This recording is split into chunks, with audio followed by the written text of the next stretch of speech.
സ്റ്റാലിൻ, താങ്കൾ കൊടുത്തിരിക്കുന്ന നിർദ്ദേശങ്ങൾ എന്തൊക്കെയാണ്? ഞങ്ങൾ കൊടുത്തിരിക്കുന്ന നിർദ്ദേശങ്ങളിൽ 1972 ആക്ട് വേണ്ട രീതിയിൽ കാലാനുസൃതമായിട്ട് മോഡിഫൈ ചെയ്ത് അത് ഇംപ്ലിമെന്റ് ചെയ്യണം. ഒന്നാമത്തെ കാര്യം. അതിനോടനുബന്ധിച്ച് ഞാനൊരു കാര്യം പറയാം. അതായത് റവന്യൂ ഭൂമിയിൽ നിൽക്കുന്ന മരങ്ങൾ മുറിക്കാൻ വേണ്ടി അന്നത്തെ പ്രിൻസിപ്പൽ സെക്രട്ടറി പ്രത്യേക താല്പര്യം എടുത്ത് ഉത്തരവിറക്കി. അങ്ങനെ കോടിക്കണക്കിന് രൂപയുടെ മരങ്ങൾ മുറിച്ചു. അതായത് ഉണ്ടായിരുന്ന നിയമം അവർക്ക് വേണ്ട രീതിയിൽ ഇവർക്ക് ആവശ്യമായ രീതിയിൽ അവർ ഇറക്കി. എന്നിട്ട് അവർ അതിനകത്ത് അടിയിൽ എഴുതി വെച്ചിരിക്കുകയാണ്, ഒരു ഫോറസ്റ്റ് ഉദ്യോഗസ്ഥന്മാർ പോലും അവിടെ പോകാനോ അന്വേഷിക്കാനോ പാടില്ല. അങ്ങനെ പോയിട്ടുണ്ടെങ്കിൽ അവർക്കെതിരെ നടപടി എടുക്കുമെന്ന് നമ്മൾ കണ്ടതാണ്. ഇതിന്റെ ആ ഉത്തരവും മറ്റു കാര്യങ്ങളും മരമുറിയും അല്ലാത്ത മരമുറിയും കണ്ടതാണ്. അപ്പൊ എന്തുകൊണ്ട് അങ്ങനെ ഒരു സാധനം ഇവിടെ കേരള സർക്കാരിന് അത് ചെയ്യാൻ പറ്റുമായിരുന്നെങ്കിൽ എന്തുകൊണ്ട് ഈ 1972 ആക്ടിലെ, കാരണം ഇത്ര പ്രധാനപ്പെട്ട ഒരു വിഷയമാണിത്, ഇത് ചെയ്തിട്ടില്ല. അപ്പൊ അതാണ് അതിന്റെ ഒന്നാമത്തെ കാര്യം. രണ്ടാമത്തേത് ബയോഡൈവേഴ്സിറ്റി ആക്ട് ആണ് 2002. അതായത് ഈ വനവും വനത്തിന് പുറത്തുള്ള എല്ലാ ആവാസ വ്യവസ്ഥയും, അതായത് പ്രാദേശിക തലത്തിലുള്ള എല്ലാ സാധനത്തിനെയും വലിയ രീതിയിൽ സംരക്ഷിക്കേണ്ടതിന് ഇതിന്റെ ഉത്തരവാദിത്വം മനസ്സിലാക്കിയിട്ടാണ് 2002 ബയോഡൈവേഴ്സിറ്റി ആക്ട് ഇന്ത്യൻ പാർലമെന്റ് പാസ്സാക്കുന്നത്.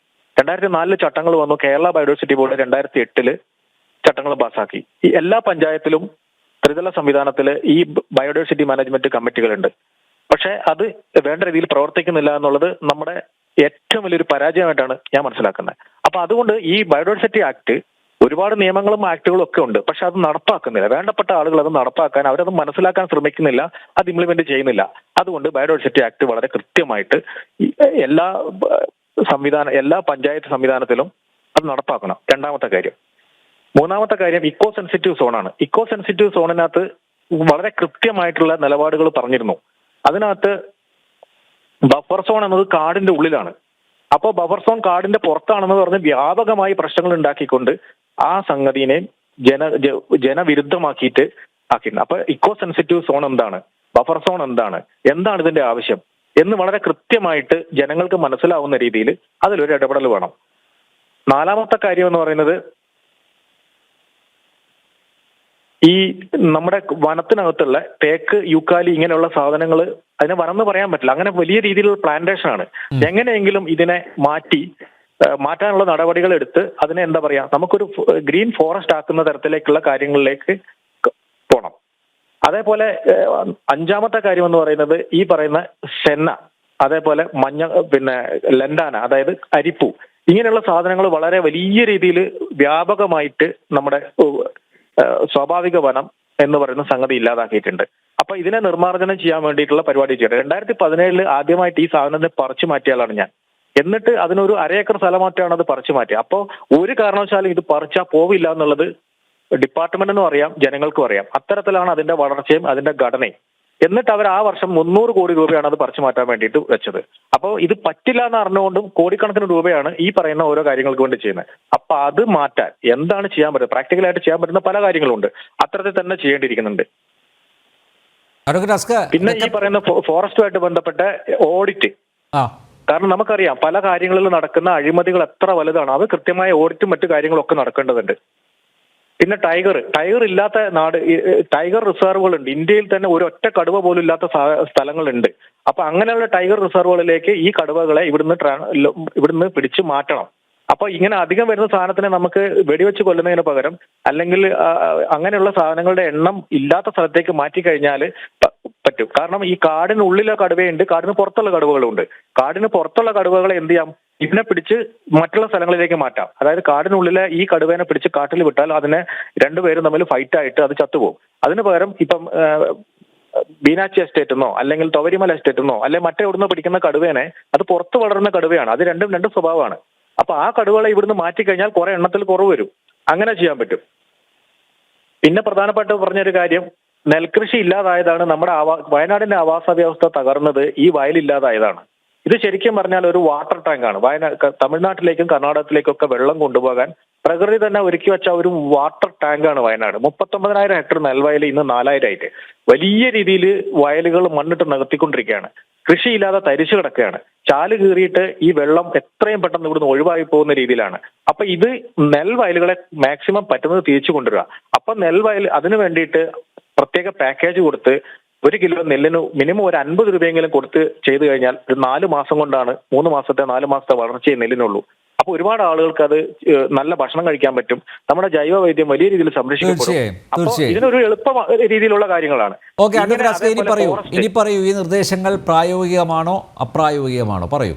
ഇതെല്ലാം ചെയ്യാൻ പറ്റുന്നത്? തീർച്ചയായിട്ടും ഇത് പ്രായോഗികമായിട്ടുള്ള കാര്യമാണ്. അത് ചെയ്തേ പറ്റൂ. കാരണം ഇതൊന്നും ഇല്ലാത്ത സ്ഥലത്ത് ഈ കാട് വെട്ടിത്തെളിച്ച് 80കളുടെ അവസാനം വരെ വയനാട് എന്ന് പറയുന്ന നല്ല ഒന്നാന്തര ഒരു ആവാസ വ്യവസ്ഥ മുൻ തലമുറ ഉണ്ടാക്കിയിരുന്നുവെങ്കിൽ അത് നശിപ്പിച്ച ആളുകൾ ഇനി അത് പറ്റില്ല എന്ന് പറയുന്നത് എങ്ങനെയാണ് പറ്റില്ല എന്ന് പറയുന്നത്? കാരണം അന്നത്തേക്കാൾ കൂടുതൽ എന്തോരം ടെക്നോളജി ഇന്നുണ്ട്. അന്ന് വെറും മണ്ണെണ്ണ വിളക്ക് കത്തിച്ചും തൂമ്പയും കോടാലിയും കത്തിയും കൊണ്ട് വെട്ടിയുണ്ടാക്കിയതാണ് ഇത് മുഴുവനും. ഇന്ന് അതുപോലെയല്ല, ഇഷ്ടംമാതിരി മെഷീനറികളുണ്ട്. ആ മെഷീനറികളെല്ലാം ദുരുപയോഗം ചെയ്യാൻ വേണ്ടിയിട്ടാണ് ഇത് ഉപയോഗിക്കുന്നത്. പിന്നെ ഇതില്ല എന്ന് പറഞ്ഞാൽ എങ്ങനെ ചെയ്യാൻ പറ്റും? പിന്നെ ഒരു നിമിഷം ഞാനൊന്ന് അസ്കറിന്റെ മറുപടി കൂടി കേൾക്കട്ടെ. അസ്കർ, അല്ല, ഇപ്പൊ സ്റ്റാലിൻ പറഞ്ഞിട്ടുള്ള നിർദ്ദേശങ്ങൾ ഒരുപക്ഷെ ആ നിർദ്ദേശങ്ങൾ പലതും പ്രായോഗിക തലത്തിൽ തന്നെ നടപ്പിലാക്കാൻ കഴിയുന്നതാണ്. പക്ഷേ അതിൽ കേന്ദ്ര സർക്കാരിൻ്റെതായിട്ടുള്ള ഇടപെടലുകൾ വേണ്ട നിർദ്ദേശം കൂടിയാണ് പരമപ്രധാനമായി ഒന്നാമതായി വെച്ചിട്ടുള്ളത്. വനം നിയമത്തിന്റെ അടിയന്തരമായിട്ടുള്ള ഭേദഗതിയും അത് സമൂഹത്തിന് ഉതകുന്ന തരത്തിൽ പ്രവർത്തനക്ഷമമാക്കുക എന്നുള്ളതാണ് ഒരു ഒന്നാമത്തെ നിർദ്ദേശം. അപ്പോ ഞാൻ ഈ ചർച്ചയുടെ തുടക്കത്തിൽ തന്നെ പറഞ്ഞു. പക്ഷെ ഈ ഘട്ടത്തിലല്ല അത്തരം വനം നിയമ ഭേദഗതി കേന്ദ്ര സർക്കാരിന്റെ തലയെ കൊണ്ടുപോയി ഇട്ടിട്ട് നിങ്ങൾക്ക് ഒളിച്ചോടാൻ പറ്റുമോ? അങ്ങനെയല്ല. സംസ്ഥാന സർക്കാരിന്റെ ഉത്തരവാദിത്വത്തിലും ഉപരിയായി ഞാൻ ഒറ്റ കാര്യം ചോദിച്ചോട്ടെ, എന്റെ ചോദ്യത്തിന് ഉത്തരം ലഭിച്ചില്ല. ഈ IFS ഉദ്യോഗസ്ഥര് എന്താ ചെയ്യുന്നേ ഇവിടെ? എന്താ ഡ്യൂട്ടി? എന്താണ് അതിൽ കേരളത്തിലെ വനം വകുപ്പിൽ ജോലി ചെയ്യുന്ന IFS ഉദ്യോഗസ്ഥർ എത്രത്തോളം ആത്മാർത്ഥമായി ഈ വിഷയത്തിൽ തൊഴിലെടുക്കുന്നു എന്ന സംശയം എനിക്കുണ്ട്. കാരണം അവരുടെ പരിമിതികൾക്കും അപ്പുറം അല്ല ഇക്കാര്യമാരാണ്. സുഖാണ് അവരിങ്ങനെ യാത്ര ചെയ്യുക, സുഖിക്കുക എന്നല്ലാതെ എനിക്ക് തോന്നുന്നില്ല എന്തെങ്കിലും ക്രിയാത്മകമായിട്ടുള്ള ഇടപെടൽ ഈ വനം വകുപ്പിനെ ഒന്ന് ഉണർത്താനുള്ള എന്തെങ്കിലും സക്രിയമായിട്ടുള്ള ഇടപെടലുകൾ ഇവരുടെ ഭാഗത്തു നിന്നുണ്ടോ എന്ന് എനിക്ക് സംശയമുണ്ട്. കാരണം ഞാൻ പലപ്പോഴും അതിശയിച്ച് നിന്നിട്ടുണ്ട്.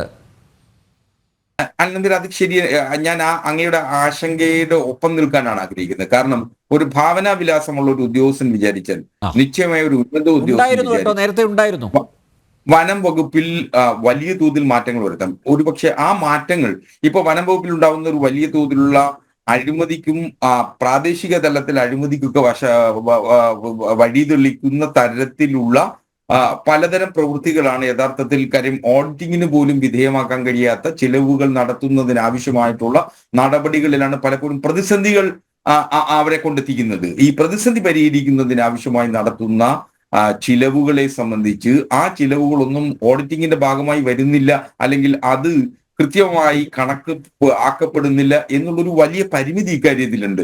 അപ്പോ ഇതൊക്കെ ഇത്തരം അഴിമതികളിലേക്കും അതുപോലെ തൊഴിൽ ചെയ്യുന്നതിനും ഭാവനാവിലാസത്തോടുകൂടി ഇക്കാര്യത്തിൽ സമീപിക്കുന്ന ഉദ്യോഗസ്ഥന്മാരുടെ അഭാവം. ഈ 2019 തൊട്ട് 24 വരെ 3519 ലക്ഷം ആണ് കോമ്പൻസേഷൻ മാത്രം കൊടുത്തിരിക്കുന്നത് കേട്ടോ. ഇപ്പം ഞാൻ എന്നെപ്പോലുള്ള പരിമിതമായ അറിവുള്ളവർക്ക് സ്വാഭാവികമായിട്ടും നമുക്ക് ചോദിക്കാമല്ലോ, ഇത് ക്രിയാത്മകമായിട്ട് എന്തുകൊണ്ട് ഈ പണം ചെലവഴിച്ചുകൂടാ? ഇതിപ്പോൾ കോമ്പൻസേഷൻ കൊടുക്കേണ്ട ആവശ്യമില്ലല്ലോ. പകരം ഈ പറയുന്നത് പോലെ വന്യജീവി ആക്രമണം തടയാനും ഒക്കെ അത് ഫലപ്രദമായിട്ട് ചെലവാക്കേണ്ട പണമല്ലേ ഇങ്ങനെ കൊടുക്കേണ്ടി വരുന്നത്? അല്ല, ഈ നഷ്ടപരിഹാരം നൽകുന്നത് ഒരുപക്ഷെ ദുരന്തം നേരിട്ട ആളുകൾക്ക് മാത്രമാണ്. അപ്പൊ ആ ദുരന്തം നേരിട്ട ആളുകൾക്ക് നഷ്ടപരിഹാരം കൊടുക്കാതിരിക്കുക എന്നുള്ളതിനപ്പുറം അല്ല കൊടുക്കണം, ഞാൻ അതല്ല പറയുന്നത്. പക്ഷേ എന്തുകൊണ്ട് കൊടുക്കേണ്ടി വരുന്നു ആ ഒരു സാഹചര്യം ഒഴിവാക്കുന്നതിന് ആവശ്യമായിട്ടുള്ള നിശ്ചയമായും ദുരന്തം ഒഴിവാക്കുന്നതിന് ആവശ്യമായിട്ടുള്ള ഇടപെടലുകൾ നടത്തണം. അത് ഒരു ശാസ്ത്രീയ പഠനത്തിന്റെ കൂടി ഭാഗമായിരിക്കണം. പലപ്പോഴും ഇപ്പോ നാം കടുവയുടെ ഭീഷണി മൂലം കടുവകളെ നാടുകടത്തണം എന്ന് ചിന്തിക്കുമ്പോൾ അതെങ്ങനെ മറ്റൊരു ആവാസ വ്യവസ്ഥയിൽ മറ്റൊരു അന്തരീക്ഷത്തിൽ അതെങ്ങനെ ജീവിക്കും എന്നുള്ളതിനെ കുറിച്ച് കൃത്യമായ ഒരു പഠനം വേണം.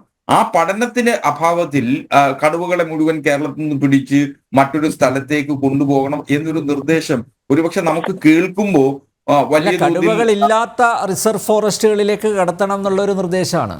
അല്ല, കേരളത്തിൽ ഇന്ത്യയിൽ ടൈഗർ റിസർവ് ആയിട്ട് അറിയപ്പെടുന്ന സ്ഥലങ്ങളുണ്ട്, പക്ഷെ അവിടെ കടുവകളില്ല.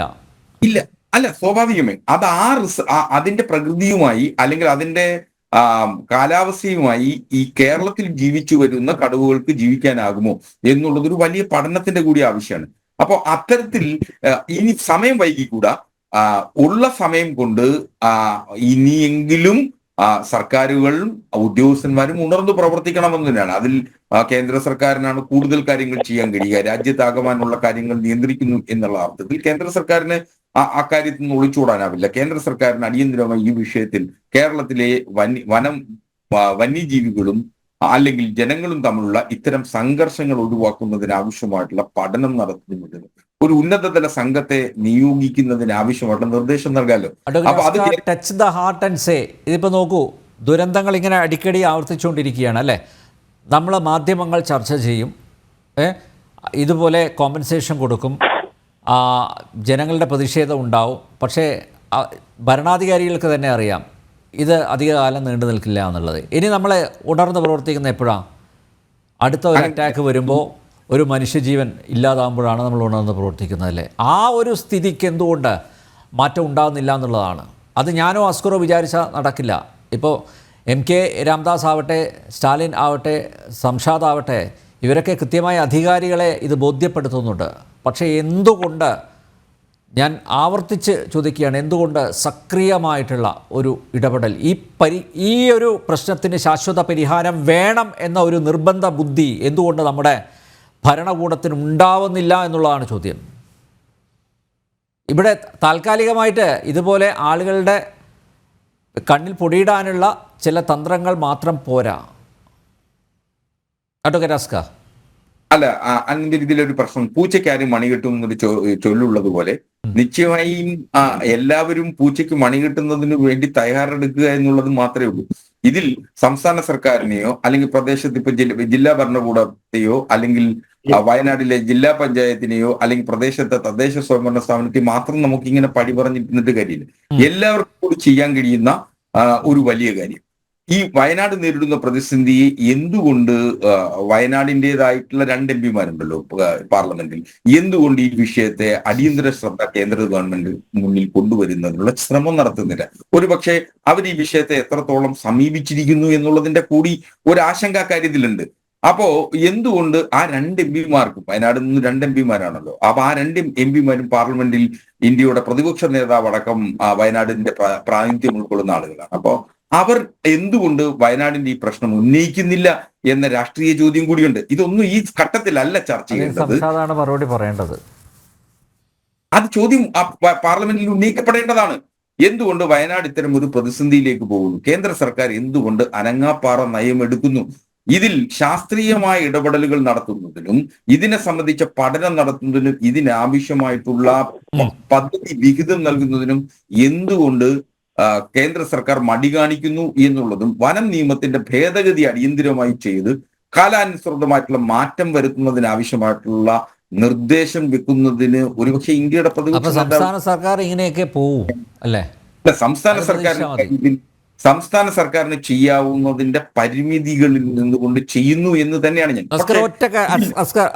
ഒരു നിമിഷം